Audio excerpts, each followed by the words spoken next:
मोदी जी इस टाइम पर पहुंच चुके 17 ब्रिक्स समिट में, लेकिन डंका बजने से पहले यहां पर लंका लगती हुई नजर आ रही है।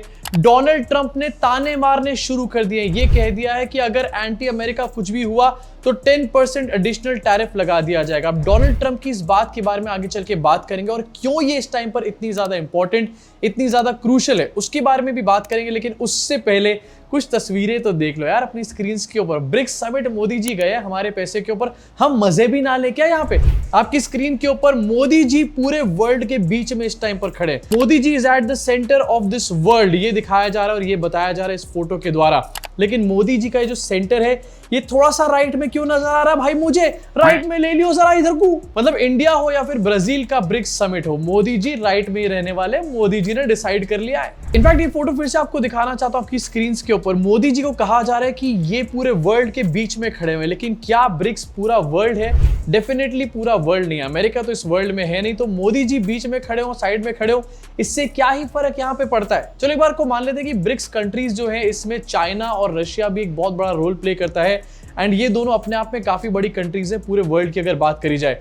लेकिन आपको एक फन फैक्ट यहां पर बताना चाहता हूं। इस बार ब्रिक्स समिट में पहली बार ऐसा हुआ है कि चाइना के प्रेसिडेंट नहीं गए हैं। यस, ये पहली बार देखने को मिल रहा है। अब जब चाइना के प्रेसिडेंट वहां पर नहीं गए तो मोदी जी को तो आसपास खड़ा कर ही देंगे ना सेंटर के। अगर चाइनीज प्रेसिडेंट वहां पर होते तो क्या मोदी जी सेंटर में खड़े होते? ये एक बहुत बड़ा डिबेट का विषय। अब चाइनीज प्रेसिडेंट का इस मीटिंग में ना जाने का रीजन आप लोग सुनोगे ना तो आप लोग पूरी तरीके से चकरा जाओगे।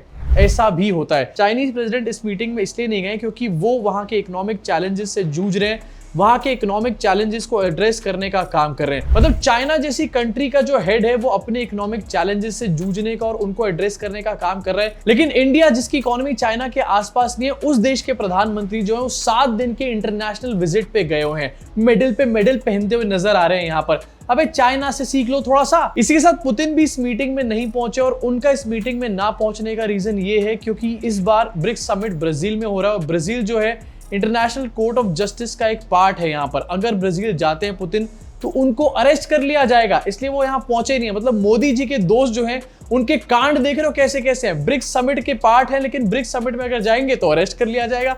अबे कैसे दोस्त पाल रखेंगे? इनफैक्ट ये तो बहुत बड़ी बड़ी कंट्रीज हैं, ईरान, इजिप्ट, यूएई, इन लोगों ने अपने रिप्रेजेंटेटिव यहाँ पर भेजे नहीं है। जिन्होंने भेजे हैं जैसे कि रशिया और चाइना ने, उन्होंने भी थर्ड लाइन लीडरशिप यहाँ पर अपनी भेजी है। मतलब थर्ड लाइन लीडरशिप के साथ मोदी जी स्टेज शेयर कर रहे हैं और उसके बाद ये कहा जा रहा है कि मोदी जी तो सेंटर में खड़े हैं। वो सेंटर भी एक्चुअली सेंटर नहीं है। इसी साथ कुछ और फोटोज भी आपको यहाँ पर दिखाना चाहता हूँ आपकी स्क्रीन के ऊपर। ब्रिक्स समिट की साइडलाइंस पे कुछ मीटिंग्स होती हैं और वही साइडलाइन मीटिंग यहाँ पर चल रही है। पीएम ऑफ वियतनाम के साथ मीटिंग करी गई है एंड मोदी जी यहाँ पर खड़े हुए हैं। ये कैसा है हैंडशेक करने का तरीका है? मोदी जी नॉर्मली भी हैंडशेक किया जा सकता है। आप पूरे वर्ल्ड के प्लेटफॉर्म पे इंडिया को रिप्रेजेंट कर रहे हो, लेकिन ये क्या ही हु चलता रहता है पता नहीं। एंड फिर से आपको फोटो दिखाना चाहता हूँ वियतनाम का जो प्राइम मिनिस्टर है, इन दोनों की फोटोज को देखो, मोदी जी और इनकी। इसकी फोटो को दिखा करके इसके देश में ये कहा जा रहा होगा कि भैया इसका डंका बज गया। मोदी जी हंस रहे हैं और ये सीरियसली मोदी जी को देख रहा है यहाँ पे। अरे मोदी जी शायद वो बंदा आपसे हाथ नहीं मिलाना चाहता है। हर बंदे से आपको हाथ मिलाने की जरूरत नहीं है। अगर आपको कुछ करना ही था तो आप यहाँ पर लाल आंख दिखा सकते थे। चाइना की थर्ड लाइन लीडरशिप यहाँ पर आई थी, उनको आंख दिखाते क्योंकि उन्होंने इंडिया पाकिस्तान कॉन्फ्लिक्ट में पाकिस्तान को फुल ऑन बैकिंग देने का काम किया था। रियल टाइम डेटा यहाँ पर पकड़ाया गया था पाकिस्तान को। तो अगर मोदी जी साइडलाइन मीटिंग करनी थी तो यहाँ पर चाइना को साइडलाइन लेकर के जाते, थोड़ी लाल आंख वगैरह दिखाते। ये क्या आप वियतनाम के पीएम से मिल रहे हो यहाँ पर जबरदस्ती? इनफैक्ट साउथ अफ्रीका के प्रेसिडेंट से मोदी जी की साइडलाइन वाली मीटिंग यहाँ पर हुई है। साइरिल रामाफोसा इनका नाम है। साइरिल रामाफोसा के साथ मीटिंग चल रही है मोदी जी की एंड यहाँ पर ऐसे दिखाया गया जैसे बहुत ही गंभीर कोई बात चल रही है। लेकिन जरा जूम करके आपको दिखाना चाहूंगा, मोदी जी के साइड में यहाँ पर एक ट्रांसलेटर भी बैठा हुआ है। अब साइरिल रामाफोसा कोई ऐसा तो है नहीं कि शेक्सपियर की औलाद है, शेक्सपियर वाली इंग्लिश यहाँ पर बोलने वाले हैं। बेसिक सी इंग्लिश में वहां पर बात चल रही होगी, लेकिन बेसिक सी इंग्लिश को भी समझने के लिए और बोलने के लिए मोदी जी को ट्रांसलेटर की यहां जरूरत है। मोदी जी के 2 बेस्ट फ्रेंड हैं, अमित शाह और योगी आदित्यनाथ नहीं है। ट्रांसलेटर और टेलीप्रॉम्प्टर की बात कर रहा हूं मैं यहाँ पे। इनफैक्ट बार बार मीडिया के लोग ही हमारे को समझाते हैं, आईटी सेल के लोग समझाते हैं कि मोदी जी से बड़ा ऑरेटर कोई यहाँ पर पैदा ही नहीं हुआ है। The great orator of this great universe है Modi ji, centre of the world में खड़े हुए हैं। लेकिन वो मोदी जी सिंपल सी इंग्लिश बोल और समझ नहीं पा रहे हैं। ट्रांसलेटर मुंडू बिठा रखा है पीछे अपने। एंड इसी के साथ एक और फोटो आपको दिखाना चाहता हूं, ब्राजील के प्रेसिडेंट और मोदी जी की फोटो। यहां पर हाथ वगैरह नहीं मिला, ये सीधा आके मोदी जी के गले पड़े हैं एंड ऐसा हक किया कि मोदी जी खुद यहां पर ढीले पड़ चुके हैं। अब मोदी जी तो यहां पर एक दूसरे को गले लग रहे हैं, हाथ मिला रहे, ही हा चल रही है, लेकिन इसी सब के चक्कर में डोनाल्ड ट्रंप को गुस्सा आ चुका है और वो 10% एडिशनल टैरिफ की यहां पर बात कर रहा है। जिस टाइम पर ये ब्रिक्स समिट चल रहा है उस टाइम पर डोनाल्ड ट्रंप ये पोस्ट करते हैं और लिखते हैं कि any country aligning themselves with anti America policies of BRICS will be charged an additional 10% tariff. There will be no exceptions to this policy. Thank you for your attention to this matter. मतलब यहाँ पर Trump ये दिखाना चाह रहे हैं कि BRICS जो है वो एंटी अमेरिका है और जो भी इस ब्रिक्स के साथ अपने आप को अलाइन करेगा, एंटी अमेरिका अपने आप को अलाइन करेगा, उसके ऊपर 10% एडिशनल टैरिफ लगाया जाएगा।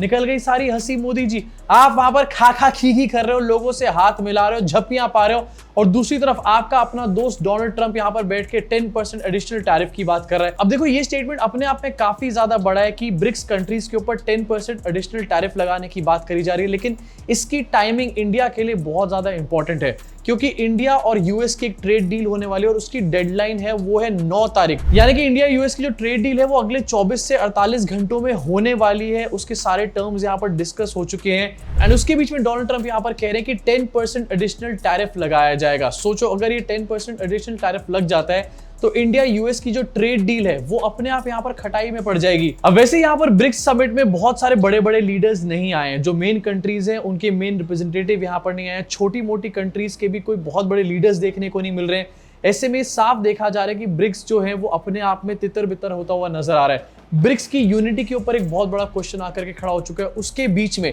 कि ट्रंप का जो 10% एडिशनल टैरिफ का ये पूरा स्टेटमेंट है, इससे डेफिनेटली ब्रिक्स के ऊपर एक बहुत तगड़ा असर पड़ेगा। एंड मोदी जी जो दिखाने की कोशिश कर रहे हैं यहाँ पर कि ब्रिक्स में डंका बज गया तो विश्व में डंका बज गया। अबे ब्रिक्स का खुद का अस्तित्व यहाँ पर खत्म होने वाला है, डंका तो छोड़ ही दो। अब जहां पर इंडिया यूएस की ट्रेड डील होने वाली है उसके बीच में स्टेटमेंट आया। इसके अलावा एक और पेज इस टाइम पर बहुत बुरी तरीके से फंसा हुआ है और वो है अडानी का पेज। अभी थोड़े दिन पहले भी एक और न्यूज सामने निकल कर आई है जहां पर ये पता चला है कि अडानी के मैटर में समन्स जो है वो यहाँ पर सर्व ही नहीं करे जा रहे हैं और एसईसी ने अमेरिका की कोर्ट को ये जानकारी दी कि समन अभी तक नहीं पहुंचे अडानी को और उनके भतीजे को। इसको लेकर भी अमेरिका डेफिनेटली प्रेशर बनाने वाला है इंडिया के ऊपर, क्योंकि ये अडानी का मैटर है तो मोदी जी इसमें ज्यादा रिस्क भी नहीं ले सकते। हर तरफ से फंसे हुए हैं यहाँ पर मोदी जी, लेकिन भैया Modi ji centre of the world है, मोदी जी का डंका बज रहा है, मेडल दे दो मोदी जी को एक। अब जहां पर डंका वंका तो कुछ बज नहीं रहा है, दूसरी तरफ ट्रंप की जो बात है वो भी मुझे एक तरीके से अनजस्टिफाइड लगती है।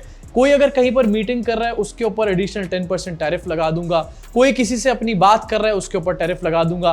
तुम मेरे घर आओ, मेरे घर बैठो, अगर डिनर करो, अगर तुमने डिनर के बाद 2 गुलाब जामुन एक्स्ट्रा खा लिए तो तुम्हारे ऊपर टैरिफ लगा दूंगा। हर चीज के ऊपर टैरिफ लगाने की यहाँ पर बात करी जा रही है और ये टैरिफ टेररिज्म एक तरीके से किया जा रहा है पूरे वर्ल्ड के साथ। ये टैरिफ टेररिज्म पूरी तरीके से गलत है, लेकिन ये मोदी जी के साथ क्यों हो रहा है, इसके ऊपर बीजेपी को और आईटी सेल को जवाब देना चाहिए। मोदी जी तो यज्ञ करवा रहे थे यहाँ पर। एस जयशंकर जब इनॉग्रेशन में गए थे ट्रंप के तो ये दिखाया गया था कि देखो एस जयशंकर कितनी क्लोज है कि फ्रंट रो में बैठे हुए हैं। उसके बाद मोदी जी भी ट्रंप से मिलकर क्या है, इतनी सारी चीजें दिखा दी गई, इतना सब कुछ नैरेटिव बना दिया गया, लेकिन इन सब चीजों के ऊपर जवाब कोई नहीं निकल के दे रहा।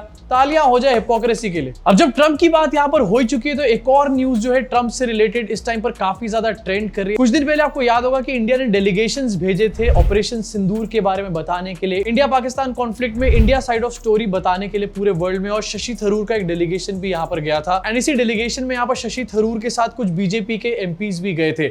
अब एक न्यूज आर्टिकल निकलकर सामने आया और सोशल मीडिया पे बहुत ज्यादा ट्रेंड भी कर रहा है, जहां पर ये बताया गया कि इस पूरे डेलीगेशन में एक बीजेपी का एमपी था जिसने पहले तो ट्रंप से मिलने की बहुत कोशिशें करी, साथ में मिलने के लिए ट्रंप से ये भी बताया कि मैं पीएम मोदी का बहुत ज्यादा क्लोज हूं। उसके बाद जब ट्रंप से उनकी मुलाकात हुई तो ट्रंप ने उनको बुरी तरीके से ह्यूमिलिएट करने का काम किया। वापस आके उन्होंने ये सारी बात जब बीजेपी को बताई तो बीजेपी ने फिर से उनको इस पूरे मैटर पे डांट लगाने का काम किया। अब मैं यहाँ पर कोई नाम नहीं ले रहा हूँ, लेकिन सोशल मीडिया पे ये नाम चल रहा है कि ये जो एमपी है बीजेपी के यंग एमपी, ये और कोई नहीं बल्कि तेजस्वी सूर्या थे। तेजस्वी सूर्या डेलीगेशन में यहाँ से अमेरिका गए, अमेरिका जाके उन्होंने ट्रंप से मिलने की कोशिश करी, ये सब बताया कि मैं मोदी जी का कितना क्लोज हूँ।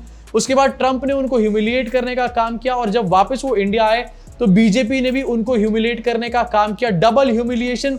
इमरजेंसी डोर कहां है भैया? अब देखो मैं कुछ नहीं बोल रहा हूं, सोशल मीडिया पे लोग बोल रहे हैं। एलिजिडली ये बात है कि यहाँ पर तेजस्वी सूर्या के बारे में बात हो रही है, लेकिन कॉन्फर्मेशन कहीं से कोई निकल कर नहीं आया है। आपको दिखाना चाहता हूँ लोग क्या क्या कह रहे हैं। Tejasvi Surya limelight for all wrong reasons, more embarrassing than emergency exit, You broke your own standard, now it is an international level। एक और यूजर ने लिख रहे हैं इमरजेंसी गेट खुल गया क्या। एक और ट्वीट किसी ने किया और तेजस्वी सूर्या की फोटो लगा के लिखा हुआ है ग्लोबल वार्मिंग हो चुकी है भैया यहाँ पर तेजस्वी सूर्या के साथ। नेताजी नॉनसेंस लिख रहे हैं यहाँ पर via emergency exit door. Tejasvi Surya इस पूरी ह्यूमिलेशन के बाद शायद इमरजेंसी एग्जिट से ही यहां पर निकले होंगे। अब देखो इन सब न्यूज को देखने के बाद ये कहा जा सकता है कि डंका तो बज ही रहा है। ब्राजील में मोदी जी बजवा रहे हैं, इंडिया में बैठ करके तेजस्वी सूर्या बजा रहे हैं, लेकिन यार इतना डंका बजवाने की जरूरत नहीं होती, क्योंकि कभी कभी डंका के चक्कर में लंकाएं लगनी यहां पर शुरू हो जाती है। अब डोनाल्ड ट्रंप की स्टेटमेंट के बाद कि 10% एडिशनल टैरिफ लगाया जाएगा और इंडिया और यूएस की जो ट्रेड डील होने वाली है, क्या उसके ऊपर 10% टैरिफ का असर पड़ेगा एडिशनल या नहीं पड़ेगा, ये तो आने वाले 2 दिन में पता चलेगा। लेकिन ये बात अभी के लिए प्रूव हो चुकी है कि ट्रंप और मोदी जी कोई बहुत अच्छे दोस्त नहीं है। मोदी जी और ट्रंप की रिसेंटली बातचीत भी हुई थी,